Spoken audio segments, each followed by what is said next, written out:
Hello and welcome to the Women Changing the World podcast. I'm your host, Olivia D'Souza, and today I'm speaking with Tara McKeon. How are you? I'm good, thank you. How are you? I'm really well. Such a pleasure to see you. Same. So, you are here because you are one of the 30-something amazing women who have written a chapter in the Women Changing the World book. Yeah. So, can you tell me a bit about yourself? Who is Tara? I'm a complicated person, really, aren't my name's Tara. I'm the owner of Proud Poppy Clothing, a business which I started in August 2019, I believe. So still semi-fresh, really. We're a women's clothing business predominantly, but also have a strong focus on community inclusion. Yeah, and just really growing our beautiful community of supportive, like-minded women. I'm a wife to my husband, Paul, a mummy to Brodie, who's 4 in January, and I'm 31 weeks pregnant. So, Oh, with congratulations. baby number 2 well on the way. I am a trained emergency nurse, so I left emergency nursing to come across and start Proud Poppy. So, a huge jump in careers, and I am a very, very busy person. My goodness. Oh my goodness. Oh, I'm very grateful for everything you do. I mean, I've had some trips to emergency, so I have a Oh, special I'm not appreciation. nursing. I'm not nursing anymore, but I've well and truly done my time. But it's definitely, yeah, I definitely still have a lot of pride in, I guess, everything that's going on out there at the moment for all my Oh my goodness. ex-colleagues. All right. Could you share with us a bit about the story that you have included in the book? Yeah, so I guess it's really my story, my background about how I got to where I am today. I guess why I wanted to do what I am doing and currently doing with Proud Poppy. I never really wanted Proud Poppy to be just another, fast fashion, quick make a buck clothing store. I really wanted it to be something more than that. And again, that comes back to the whole community vibe.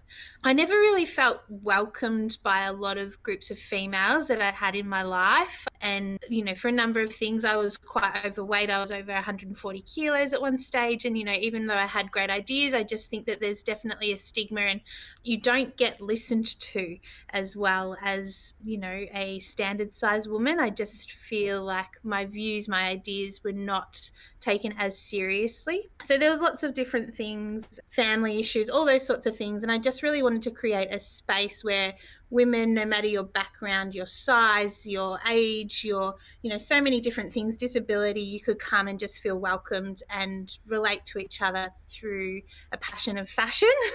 And that's really what we've created. So the background in the book is just about a bit about my story. I guess the struggles growing up. I've been at absolute rock bottom. I've lived in my car. I've had no money to buy, food, petrol, sanitary products. Like I've been absolute rock bottom, and I guess just working my way up to where I am today. And I get a lot of that is in the book. My goodness, that would be interesting, amazing to read about because Oh, it could happen thank to you. anyone, really.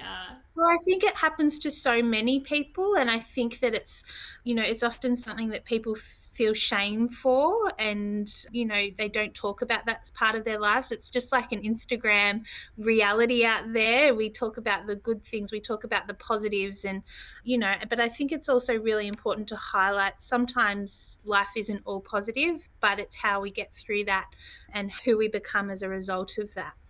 So, how did And you I get out of that situation? Oh gosh. It wasn't easy. It definitely wasn't easy at times. I've had really, really dark days, and I've had days where I didn't think I would get through it. But I guess at the end of the day, you do have a choice as to what direction you take in life. And I very easily could have gone another direction, but I chose to really be someone more than what I was and, really try to fulfill the potential that I knew I had and just work my way up from rock bottom. I wouldn't say it's easy to give up. I think giving up sometimes is what people's only option is, but I just wasn't giving up. So, and here I am today. Oh my goodness, so glad that you didn't give up. So, well, you worked as I was just trying to think, how on earth would you start a business? Because you have to spend money before you make anything. You Yeah, have to yeah. get your your fabric or So I anything. guess when I started, I left school and I started a degree. I've always wanted to be in journalism and media and that sort of thing. And then I remember sitting in the movie theatre, not the movie theatre, the lecture theatre, and one of the lecturers sat down, like was saying, there's 200 of you in this room. At the end of this course, 5 of you will have well-paid jobs. And I just remember thinking, I can't do this. Like I can't do all this study and then I'm living out of my car. Like, I need to have a financially secure job. So that's where I had to leave uni and I was working a few jobs at a time and just really trying to make ends meet. I started nursing. I loved the idea of helping people in emergency nursing, but even that, it took me 7 years to complete a 3-year degree because I had to start because I couldn't do the placement where I couldn't work to support myself. Eventually, I got through it and I met my beautiful husband. And since then, having that bit of support as well was really helpful to get me through. And then I guess my dad passed away quite suddenly. So I was left, a small inheritance from him. And then when I had my maternity leave come to an end, I used portions of that. We took out loans. I we put every little dollar that we had into starting this business. And just I guess through really a lot of hard work and support from my husband, determination, we were able to make it work. Wow, that's huge. So, how does your business embrace the idea of inclusion? What does that look like? Well, I think inclusion, it's really such a big picture. I feel I'm very strong on, there's this big push for like body positivity and being inclusive, but I feel like there's a difference between being genuine and having it come from the right place, or in just being tokenistic, or just really wanting to make that difference. Lately we've been using professional models, just being Melbourne based. We haven't been able to do our regular photo shoots and things, so we've been outsourcing to Queensland. But I guess just looking at using a variety of people, I think my background in nursing, that was a big reason. There's so many people out there that aren't represented well in the fashion industry, whether that was, I was 140 kilos, I was size 22. I liked to be fashionable, but there weren't any options for me. And there weren't any like options that were, age appropriate as well. There wasn't anyone in advertising that looked like me, but these brands were happy to take my money. That works the same for people with disabilities, different backgrounds. All these brands are happy to take your money, but they don't want to be associated with the person that you are either. So I feel like it really has to come down from a top end and work all its way down to that retail factor. Looking at, now that we have been using professional models, even just trying to hire models with more diversity. There's a beautiful model, Rhiannon, who's in a wheelchair as a result of an awful accident, and she's just a lovely human and bloody gorgeous, but there's not that variety of diversity, disability. Even if you're wanting to go out and book somebody, if I want a size 8 blonde, there's endless choices. But if I want to hire someone, and then it gets complicated, because then you do feel like you are just ticking that box because it's not the same variety to choose from to hire. So I'd love to see more inclusion in that side of things as well. So, it's time for the modelling industry to Yeah, like we do broaden. the best that we can, and like I always put the call out, if anyone wants to have a go at being a model, and it doesn't matter what you look like. It doesn't matter what size you are. It doesn't matter if you're in a wheelchair. One of my favourite shoots was a friend of mine and her sister. And her sister, Christy, has Down syndrome. And that was the best shoot that we have ever done. It was Christy's first paid job. And it was so much fun. And I just wish that more people would be brave enough to put their hand up. But I also wish that these agencies would be, I just think, just more inclusive of everyone, because everyone wants to be represented. I think it's changing, I guess. So at least there is some change, because I remember being a teenager, I didn't see anything apart from flat bellies and Yeah. Yeah. and boobs and long legs, and at Yeah. least there is something, but obviously I think it's it's still still just slow. got a long way to go. And I think as well, I try to move away from those words, that real women words, because I think whether you're a size 8 or size 6 or size 24, it doesn't make you any more or less of a real woman. Even, I find that the curvier community, which I'm a part of, I'm like a size 16, 18 woman, they really embrace that real women, that phrase now. But then I want to bring people together rather than segregate. I love that, because that every now and then you see a meme go around on social media that's like, men prefer real women and they'll have a curvy woman as Yeah. opposed to this twig over here Yeah, or so something. I And I'm almost like, well, how's that better? Yeah, it's almost like flipping the story. So where, curvy women used to be like frowned upon and not accepted, now it's flipped. And if you're a size 6, size 8 woman, now that's kind of, it's flipped around. It's starting to turn. But I just want bodies to be bodies and people to be people. And that's really what we focus on at Proud Poppy. I love that, because I always feel like it's so confusing, that it's so bizarre, because fashion should apply to the things that you put on, not your actual body. Your body's not supposed 100%. to flip from one look to the other because someone said something else Well, is it's in such fashion. a huge part of our identity, isn't it? And I've noticed that, as my body's changed, the way that I represent myself and my identity has had to change, because the clothing options and the fashion options are no longer there. So just trying to have something that, whether you're, giving birth, whether you're pregnant, whether you've had stress, whether you just want to be like fit and healthy, as your body changes, your fashion shouldn't have to change as a result.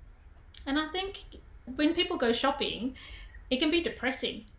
If you're finding that you can't find anything that looks good on you, and you just looking in the dressing room mirrors and feel like, it can be something that people dread doing, I'm sure. So well, I dread it. That's why I started my own store.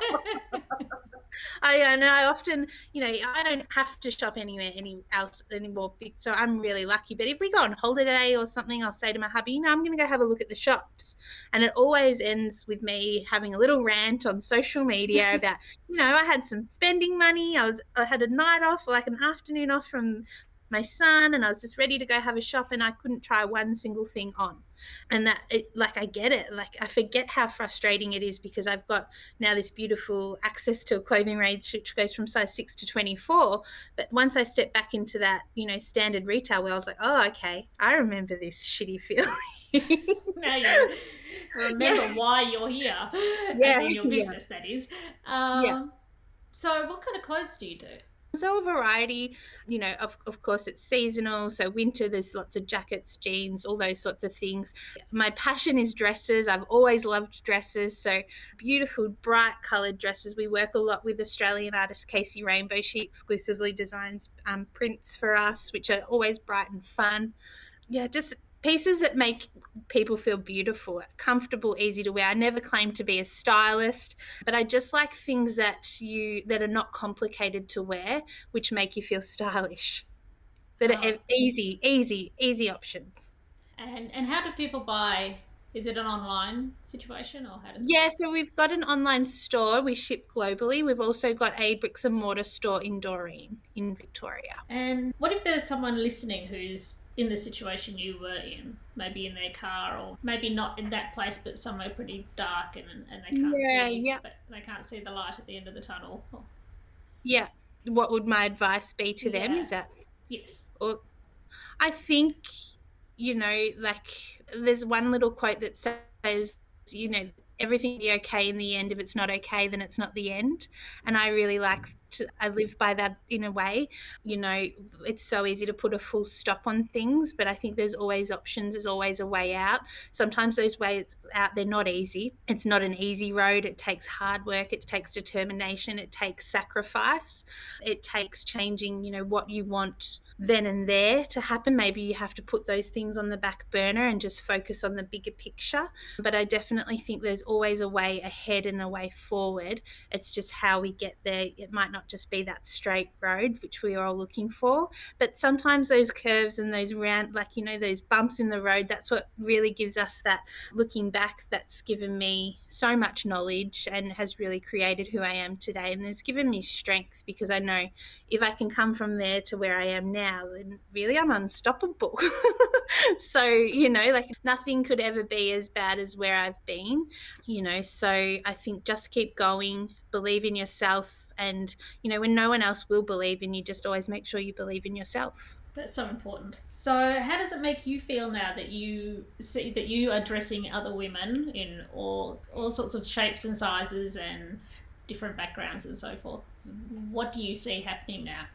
Do you you see people who actually get to wear clothes that they couldn't find before? So one of my favorite things, I don't often get to work in the store anymore, but when I do, it's just the best feeling. People come into the store dressed all in black, or people will come in saying, they don't wear color, they don't wear dresses, and they end up leaving with, bright colors, beautiful dress, because there's never options for them. There's options for everyone at our store. We also have the styling suite, which has just opened in Craigieburn at our warehouse, which is where I am now. It's just beautiful. It's not, we call it a styling suite, but it's more of like a personal shopping experience, because I really acknowledge that a lot of people don't feel comfortable in that standard retail setting. And especially if you've had negative experience after negative experience, it's really hard to then feel confident to go into a store. So this is a one-on-one sort of appointment that you can book. We send you a questionnaire with, pieces that you might like to try, parts of your body that you're not overly comfortable with, and how we can make you feel amazing in our pieces. So then our customers will come and spend the hour session here. They'll get a glass of bubbles, a nibbles plate, will have all their pieces ready to go. And by the end, everyone that's come has just loved it. They've got more than enough options for their wardrobe, and it's a really great experience just to see the smiles come back onto people's faces who, again, like me, loved fashion, but fashion no longer loved them, and just being able to bring that joy back into their lives is really special. I love that you've got that. You've got that as a service where they can get a bit of a helping hand with the styling. Because especially if you've... Oh, I feel like I could do with a bit of a helping hand sometimes. But also... We all could. Yeah, I think we could. And especially if you've been just sticking with the safe options because you think you can't wear colour and you've just been wearing black or whatever, you probably need some help. We've also had, again, it comes back to, people with disabilities and things that, might not be able to shop in that normal, we had a beautiful customer come in who had ADHD. She found it a real struggle to shop in the normal retail section with all the noises and distraction. She just couldn't do it. And we came in and we gave her a beautiful experience, and it was really great to see her walking out with more than enough options for her wardrobe. So just options like that, I think, as well, people with autism and things that can't handle the noises, the bright lights, that we can really create a personalised experience. I'd imagine that a lot of retailers maybe are hesitant to stock certain sizes. Is it because they just think they're going to sit on the shelves, so they're going to invest money on these sizes that won't sell or something? What's your experience with stocking sizes, do you think? Yes, so I don't understand it. I don't understand. To be honest, our size 6, 8s, 10s and 12s are probably our slowest movers. Whereas if you were to go into a large store, I won't name names, but into a large store in a Westfield or something, then you can often only find those 6, 8, 10, 12, 14. Lucky if you can find a 16. Where I really find from that 14 size up larger sellers, whether that's because that's our customer base, or whether that's because there's nowhere else that you have such beautiful options which are of the same standard as those smaller sizes. I'm not sure, but I just love that we can offer the same pieces to a size 8 to a size 22, or a size 6 to a size 24 for the same price. So I'm not sure what that hesitancy is. I know my beautiful friend Silvana Tedesco, who is a couture wedding dress designer, but queen of curves she calls herself. She really believes that a lot of these brands don't want to associate with certain sizes, and it's really sad, but I believe that too. So it doesn't fit the profile of what looking good is meant to be, and I also don't agree with that either. And it is changing, but I just think a lot of these brands, it's about what's cool and what's on trend rather than who could be purchasing their products and who their customer can be. Beauty is where you see it, and maybe they just don't see it. Exactly. No, that's right. Okay, so we are running out of time, so I might just ask you, is there any message or anything we haven't covered before we wrap up? I would just love anyone who is listening to this to really acknowledge that we're all beautiful in our own ways. You know, we've all walked different paths in life. We've all, you know, we've all been through different things, but I think just really acknowledging who we are as people and really owning who you are as a person, what you look like, and just making sure that we all remember that we're beautiful in our own way.